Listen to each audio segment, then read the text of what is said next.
This is actually a copy of the first Varese album. Okay, there was actually way before this. There was a '78 of Ionization that came out a long time before. It was like the mid-'30s, but this is from 1950. This is the album that Frank actually read about in Look magazine. And as you can see, it says the complete works of Edgar Varese, Volume 1. It was supposed to be a Volume 2, but basically, you know, when the owner of the label passed away, that was about it. So EMS 401, that's what Frank would always refer to. Typical record collector mentality, label and number, the usual thing. And it says on the bottom here that, that you have the New York Wind Ensemble and Juilliard percussion. That's what was really performing Ionization, the percussion unit. And basically, on the notes on the back, basically, Frank didn't understand anything that was written back here at all. He had to basically educate himself later.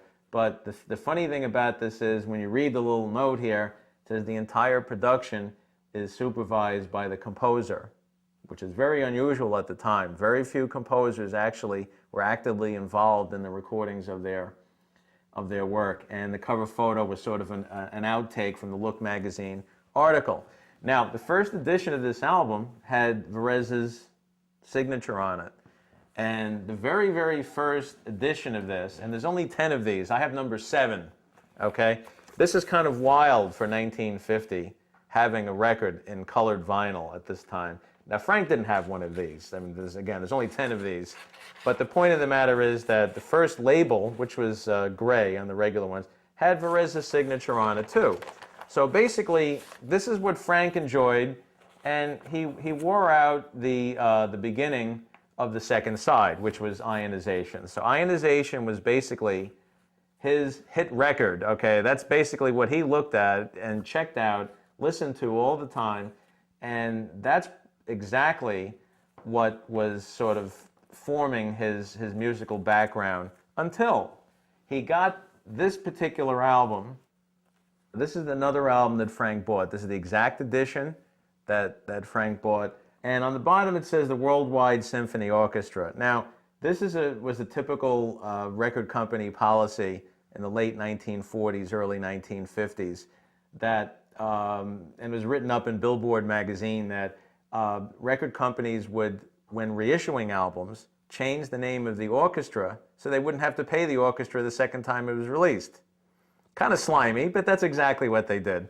And what ends up happening is, this is not by the Worldwide Symphony Orchestra.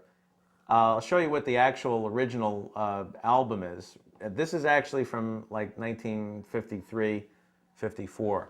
The other album, actually the original one, is actually this one, which is much nicer looking than the other one. This is the album, the original version of the album, and it has the Boston Symphony Orchestra. That's exactly what Frank was listening to. There was no such thing as the Worldwide Symphony Orchestra, and the conductor was Pierre Monteau, and there you have it. And that's exactly what Frank was listening to. Same exact recording, note for note, same exact thing.